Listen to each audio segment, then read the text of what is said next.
안녕하세요, 하피TV입니다. 최근 압구정 아이맥스가 오픈했죠.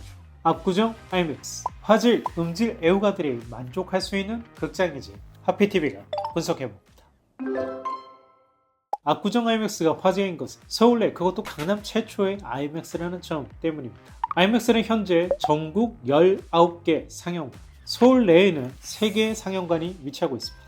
아이맥스 상영관은 최소 건물 3개에서 4개 층 정도를 점유하기 때문에 기존 건물에는 들어가기 어렵고, 새로 짓는 건물에 아이맥스 상영관을 위한 공간을 넉넉하게 비워놓을 때에만 생길 수 있습니다. 그래서 대부분의 아이맥스 상영관이 신규 몰 개점과 함께 탄생했죠. 서울 시내에 새로운 대형몰이 탄생하는 일이 땅값이 무척 올라 쉬운 일은 아니죠. 또 CGV는 코로나로 인한 수익 악화로 신규 점포 개점을 자제하고 있습니다. 새로운 아이맥스 상영관이 탄생하기 어려운 시기라는 의미죠. 이렇게 CGV가 주저하고 있을 때 신규 몰 입점에 적극 투자한 곳이 바로 메가박스죠. 그런데 압구정의 아이맥스관이란 의아하죠. 신규 개선은 아니고 기존 압구정 CGV 상영관을 리뉴얼해 아이맥스로 재개관한 겁니다. 때는 1997년 삼성, 대우, 현대, CJ가 일제히 멀티플렉스 사업에 뛰어들었죠. 압구정 CGV는 현대상사가 1997년 개관한 시네플러스가 모태입니다. IMF 이후 모든 기업들이 철수하고 CJ만 남았고, 오리온이 대우의 사업권을 인수해 시작한 것이 바로 메가박스죠. 이 또한 매각되어 메가박스의 현재 소유주는 중앙일보 그룹입니다. 현대상사마저도 영화사업 철수를 결정하며 시네플러스를 매각, 이를 CGV가 인수, 2005년 압구정 CGV로 재개관하게 됩니다. 이 극장의 문제점은 극장 구조 자체가 90년대에 설계된 것이라는 점이죠. CGV가 이 노후한 극장을 아이맥스로 어떻게 되살려냈는지 하나하나 분석해 보겠습니다. 압구정 CGV는 본관 지하에 위치하고 있습니다. 신관과 달리 시네플러스 영화관을 그대로 쓰고 있다는 것이죠. 먼저 전경을 소개해보죠. 입구에 들어서면 키오스크, 아이맥스 영화 포스터에는 아무것도 없습니다. 매점은 한층 더 아래 내려가야 위치합니다. 이건 좀 불편하고 이상한 설계예요. 왜냐하면 지하 2층에는 일반 좌석이 없고 프라이빗 박스만 있기 때문인데요. 마치 프라이빗 박스 6명을 위한 매점처럼 느껴져 의아한 구조입니다. 나머지 170명의 관람객들은 매점을 찾아 한층을 더 번거롭게 내려와야 할, 아무래도 동선을 제대로 짜지 못했다는 생각이 들죠. 압구정 아이맥스 상영관 구조를 좀 더 자세히 살펴보겠습니다. 압구정 아이맥스는 기존 상영관을 리뉴얼 아이맥스라 크기가 그리 크지 못합니다. 상영관의 가로폭은 대략 16m, 앞뒤폭은 대략 18.7m입니다. 이를 통해 스크린 사이즈를 유추해보면 대략 가로 16m, 세로 9m 수준으로 보입니다.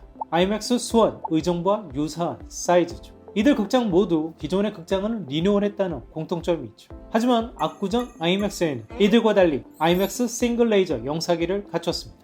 용산, 광교, 동탄에 이은 4번째 레이저 영사기라는 데 의의가 있습니다. 또 스크린 사이즈가 크지 않기 때문에 화질에도 이점이 있죠. 인테리어는 아이맥스답게 아무것도 없습니다. 옆면은 단가가 저렴한 블랙컬러 흡음재로 가득 채웠습니다. 소파는 아이맥스 사양을 그대로 쓰는데 팔걸이의 푹신함이 늘 아쉽습니다. 이 점은 돌비 시네마를 벤치마킹 했으면 합니다. 반면 앞좌석 간의 거리는 상당히 널찍합니다. 스피커는 5채널 구성입니다. 전면에 3채널, 후면 코너에 리어 2채널이 위치합니다.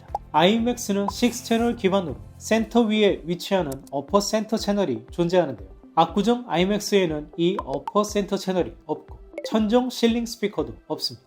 그리고 제가 발견하지 못한 건지 모르겠습니다만 CGV 공식 영상에서는 서브우퍼도 보이지 않습니다.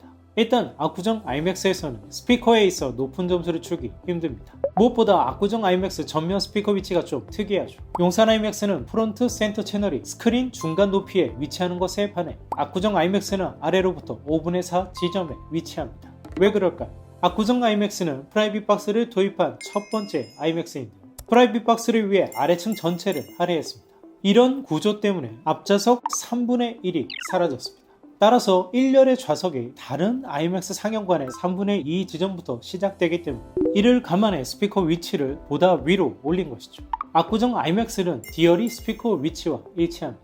따라서 디얼이 사운드 명당이라 할 수 있겠죠. 하지만 디얼 자체가 극장 상영관의 중앙보다 높고 압구정 아이맥스 스크린 사이즈 크기 자체가 크지 않아서 용산 아이맥스 명당과 같은 임장감은 없다는 점 주지하셔야겠습니다. CGV는 프리미엄 서비스인 프라이박스를 전개하고 있죠. 코로나 영향도 있고 커플이나 가족만 오붓하게 영화를 즐기고 싶을 때 이용할 수 있는 멋진 서비스입니다. CGV는 압구정 아이맥스에서 최초로 아이맥스에 프라이빗 박스를 도입한 거죠. 아래층에 3곳, 가장 윗좌석에 2곳이 있습니다. 티켓은 인당 5만원, 2인을 함께 구매해야 하기 때문에 최소 금액은 10만원입니다. 일반 아이맥스 티켓의 3배가 넘는 금액이죠. 그런데 위치가 너무 이상해요. 맨 아래 위치한 프라이빗 박스는 스크린을 너무 올려보게 되죠. 그리고 앞서 말씀드린 대로 스피커가 위쪽에 위치해서 이 사운드가 프라이빗 박스로 도달하지 못합니다.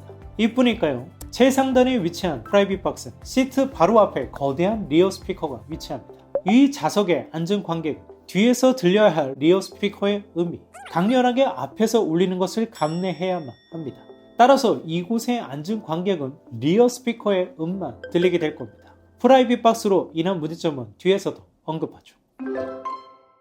압구정 아이맥스는 바코의 싱글 레이저 영사기를 가로 길이 16m 수준의 스크린에 투사합니다.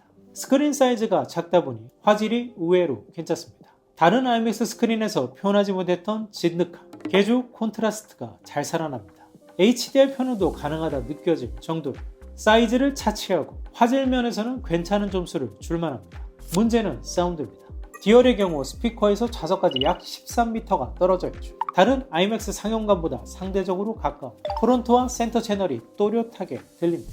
그런데 초저역은 잘 들리지 않아요. 제가 감상한 영화 블리트레인의 특성일 수도 있겠습니다. 서브퍼에 강렬한 어택이 없습니다. 그리고 리어 스피커의 존재감도 약해요. 제가 디얼 가운데 앉았는데 리어 스피커가 좀처럼 들리지 않습니다. 천정 실링 스피커야 없으니 그렇다 치지만 리어가 있는데 잘 들리지 않는 건 의외죠. 이유는 프라이빗 박스 앞 리어 스피커의 위치에서 찾을 수 있습니다. 이 스피커를 잘 보면 리어 스피커의 지향각이 객석을 향하지 않고 천정 쪽에 가깝게 향하고 있죠. 즉 지향각을 좀 더 낮춰 인스톨하는 것이 옳은데 이렇게 내려서 설치하게 되면 프라이빗 박스 관객 시야에 리어 스피커가 가리기 때문에 스피커 지향각을 내리지 못했고 이 문제로 소리가 관객이 아니라 엉뚱한 곳을 향하고 있는 것이죠. 다른 프라이빗 박스 상영관에 보면 프라이빗 박스와 리어 스피커가 멀리 떨어져 있는 것을 확인할 수 있어요. 따라서 압구정 아이맥스는 프라이빗 박스를 어설프게 도입해 프라이빗 박스도 일반 좌석도 모두 만족하지 못하는 극장이 되어버렸습니다. 2020년 CJ는 CGV 매각 의사를 비춘 바 있습니다. CJ는 방송사, 드라마 제작사, 영화 제작사를 아우르는 글로벌 컨텐츠 기업으로 성장했습니다. 이 중 극장은 향후 성장 가능성이 높은 사업이 아니죠. CGV는 CJ가 영화 시장에서 성장하게 만든 구심점이었던 것은 사실입니다. 수직 계열을 통해 영화 시장을 지배할 수 있었어요. CJ의 콘텐츠 성장에 있어 CGV가 주요한 역할을 담당했습니다. 그렇지만 25년이 지나 이제 시장은 극장보다 OTT의 가능성을 훨씬 높이 평가합니다. 앞으로는 CGV에 쏟을 여력은 티빙에 쏟거나 매각 금액으로 해외 콘텐츠 제작사 한 곳이라도 더 인수하는 것이 콘텐츠 플레이어 CJ에게는 유리합니다. 현재 극장 비즈니스는 극장만으로 수익을 내는 것은 어렵습니다. 이런 이유로 해외 거대 극장 체인 사업자는 모기업이 부동산 기업인 경우가 많습니다. 거대한 몰을 세울 때 극장을 입점시켜 해당 부동산의 가치를 올리고자 합니다. 예를 들면 스타필드를 들고 있는 신세계, 향후 멀티플렉스 비즈니스에 적합한 기업이라 할 수 있죠. 신세계가 현재는 메가박스와 협업을 하고 있습니다. 장기적으로는 직접 멀티플렉스를 하는 방향이 옳다 봅니다. 하지만 CGV는 임대죠. 극장 영업 이익을 빼면 남는 것이 없다는 의미입니다. CJ는 2020년부터 CGV 매각을 추진해왔지만 바로 불어닥친 코로나로 침체를 겪었고 올해부터 홍콩 상장을 추진하고 있습니다.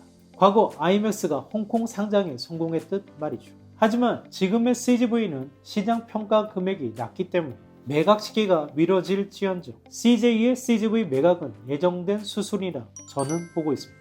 이런 가운데 등장한 압구정 아이맥스의 존재는 의아하죠. 아이맥스가 들어설 수 없는 공간에 억지로 우겨 넣었다는 생각까지 듭니다. 여기서부터는 제 내피셜입니다. 신사역에 신사스퀘어라는 건물이 들어섰죠. 원래 이 공간에 CGV가 입점된다는 소문이 파다했어요.